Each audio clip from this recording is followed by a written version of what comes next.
আপনাদের যে অতীতের সুনাম সেটা কিন্তু আনপ্যারালাল। আমরাও বাংলাদেশের অন্য যে কোনো জেলায় বসে ময়মনসিংহরে আমরা আদর্শ হিসেবে জ্ঞান করি।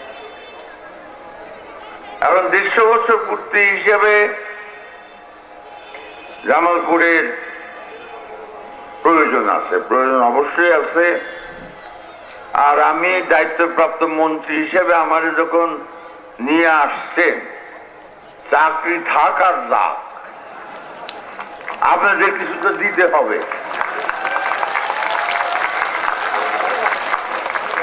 চাকরি গেলেও তাও সই।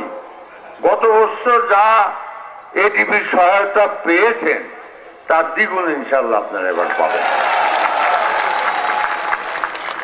আর চাকরি গেলে আমার জন্য দোয়া করেন।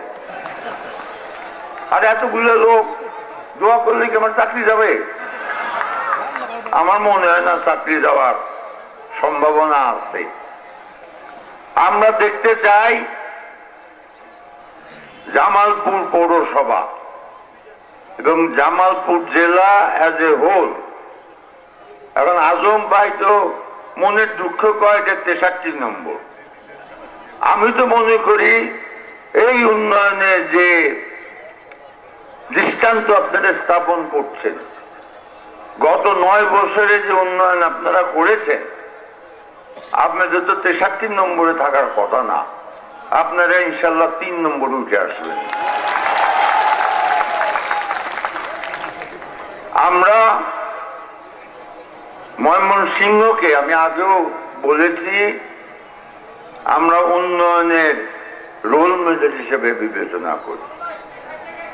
আপনারা উন্নয়নের সহযোগিতা যা পান, আমি দায়িত্বপ্রাপ্ত মন্ত্রী হিসেবে বলতে পারি, আপনাদের উন্নয়নের ক্ষেত্রে ব্যয়ের যে অবস্থান, তাতে আপনারা সবার চাইতে আগে আছেন। আপনাদের এডিবির বাস্তবায়নের সক্ষমতা অন্যান্য যে কোনো জেলার চাইতে বেশি। এই খবর নিয়েই আপনাদের সামনে আমি উপস্থিত হয়েছি। এখন উন্নয়ন করতে হলে আপনাদেরও তো কিছু ত্যাগ করতে হবে, কিছু দিতে হবে। আজকে আমাদের 1000 বছরের শ্রেষ্ঠ সন্তান, সর্বকালের সর্বশ্রেষ্ঠ বাঙালি, জাতির জনক বঙ্গবন্ধুর কন্যা ক্ষমতায় আসার পরে উনি পৃথিবীর মধ্যে, সারা পৃথিবীর মধ্যে একমাত্র রাষ্ট্রনায়ক যিনি দিনক্ষণ নির্ধারণ করে উন্নয়নের লক্ষ্যমাত্রা নির্ধারণ করছেন। পৃথিবীর কোন নেতা কিন্তু এটা পারে নাই। উনি 2021 সাল যখন আমরা বাংলাদেশ আমাদের জাতীয়তার সুবর্ণ জয়ন্তী পালন করব, উনি বলেছেন আমরা ভিক্ষুকের জাতি হিসেবে সুবর্ণ জয়ন্তী পালন করব না।